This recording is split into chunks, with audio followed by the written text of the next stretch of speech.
Hi అందరికీ, ఎలాగున్నారు? అందరూ బాగున్నారా? ఈరోజు సండే అయితే వచ్చేసింది. ఫస్ట్ లేచిన వెంటనే నేను బ్రష్ అయితే చేసేస్తున్నాను.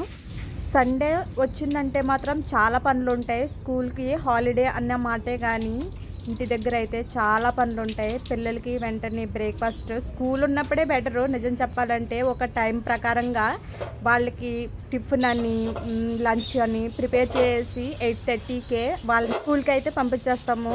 ఇంటి దగ్గర ఉన్నప్పుడు కొంచెం చేద్దాంలే, టైం ఉంది కదా అన్న థాట్లో మనం లేట్ అయితే చేసేస్తాము. ఈరోజు అయితే నాకు చాలా గిన్నెలు ఉన్నాయని సింక్లో అయితే తోమట్లేదు, కొన్ని బయట అయితే వేసేసుకున్నాను బాల్కనీలో. నిజం చెప్పాలంటే కూర్చుని తోమడం వల్ల చాలా బాగుంటుంది. లుంచుని సింక్ దగ్గర తోమి కన్నా గిన్నెలు తోమడం పని అయితే పూర్తయిపోయింది. ఈలోపు మా అత్తయ్య అయితే వచ్చారు. వస్తూ టిఫిన్ అయితే తీసుకొచ్చేసారు. ఈరోజు టిఫిన్ వేసే పని అయితే నాకు లేదు. ఓన్లీ మార్కెట్ చేసి అయితే చేపలు అయితే తీసుకొచ్చారు మా వారు. ఇప్పుడు ఈ కర్రీ అయితే వండాలి. చేపలు చేయడం అయితే స్టార్ట్ చేశాను. ప్రతి సండే ఖచ్చితంగా నాన్ వెజ్ ఉండాలి, లేకుంటే అది ఆదివారమే కాదు. ఎందుకంటే నేను అలవాటు పడిపోయాను, అలాగా సండే రోజున స్పెషల్ ఖచ్చితంగా ఉండాలి.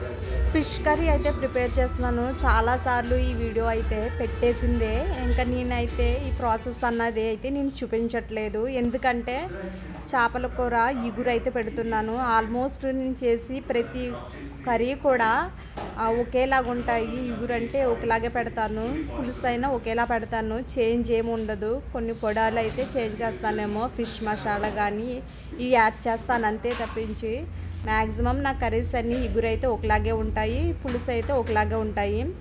మా వారు మా అత్తయ్య మంచి థ్రిల్లర్ మూవీ అయితే పెట్టుకున్నారు. నేను కూడా ఓ పక్కన ఉల్లిపాయలు కట్ చేసుకుంటూ సీన్లు మిస్ అవ్వకుండా నేను కూడా చూసేస్తున్నాను. నాకు ఇలాంటి మూవీస్ అంటే చాలా ఇష్టము. సస్పెన్స్ మూవీస్ అంటే ఇంకా ఇష్టము. నేను ఎప్పటి నుంచో పిల్లలు స్కూల్ బ్యాగ్స్ లంచ్ బ్యాగ్స్ అయితే బాగా మాసిపోయి అవి ఉతకాలని అనుకున్నాను. 2 నెలల నుంచి చాలా సండేస్ పోయినాయి, కానీ నేనైతే ఇవి ఉతకలేదు. ఇప్పుడైతే ఖచ్చితంగా గుర్తు పెట్టుకుని మరి ఏదేమైనా సరే బాగా మాసిపోయి ఎలాగైనా వాష్ చేయాలి అని ఇవైతే సర్ఫ్లో నానబెడుతున్నాను. సర్ఫ్లో నానబెట్టిన తర్వాత ఒక అరగంట తర్వాత వీటిని శుభ్రంగా బ్రష్ కొట్టి గుంజాలి. బ్యాగులు నానబెట్టి అరగంట అయితే అయిపోయింది. ఇప్పుడైతే బ్యాగ్కి బ్రష్ అయితే కొడుతున్నాను. చాలా మురికి పెట్టేసినాయి పిల్లలు. ఇంకా పెన్సిల్తో ఏటి పెన్నులతో ఏటి శుభ్రంగా గీతలు అయితే గీసేసారు. వాటిని కూడా చెరపడానికి చాలా ట్రై చేశాను, కానీ పెన్సిల్తో అయితే పోయినాయి, కానీ పెన్నులతో అయితే పోలేదు.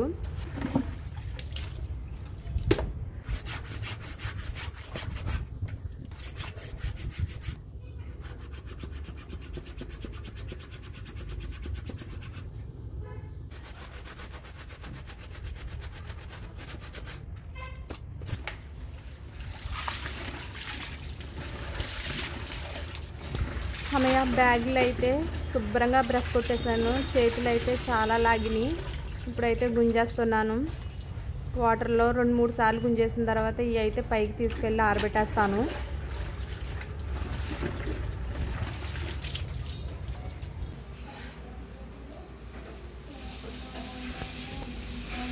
ఈరోజు చేపల కూరలోకి అయితే రసం కూడా పెట్టాను. ఇగురు కదా, రసం ఉంటే చాలా బాగుంటుంది. రసం అయితే తాలింపు పెడుతున్నాను. మా పిల్లలు తినడానికి ఏమైనా ఉన్నాయని ఎత్తుక్కుంటే నువ్వుల లడ్డూలు అయితే చేశాను. అవి అయితే తీసుకుని అయితే వెళ్తున్నారు.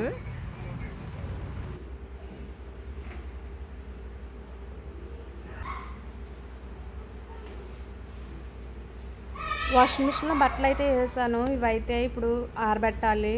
పడితే వర్షాలు వరుసెట్ అయితే పడిపోతున్నాయి, లేదా ఎండలు అయితే చాలా బీభత్సంగా కాసేస్తున్నాయి.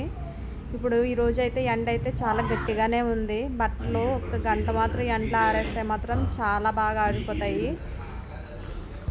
ఫిష్ కర్రీ అయితే రెడీ అయిపోయింది. ఈలోపు బట్టలు అయితే ఆరేద్దామని పైకి అయితే తీసుకొచ్చాను. 2 రోజులు ఉతకడం మానేస్తే చాలా బట్టలు అయిపోతున్నాయి. ఎండలు అయితే అలా కాస్తున్నాయి. పొద్దున్న మాటలు వేసిన డ్రెస్సులు నైట్ అయితే మార్చేసుకోవాల్సి వస్తుంది. ఈ వ్లాగ్ అయితే ఇలా గడిచింది. Thanks for watching.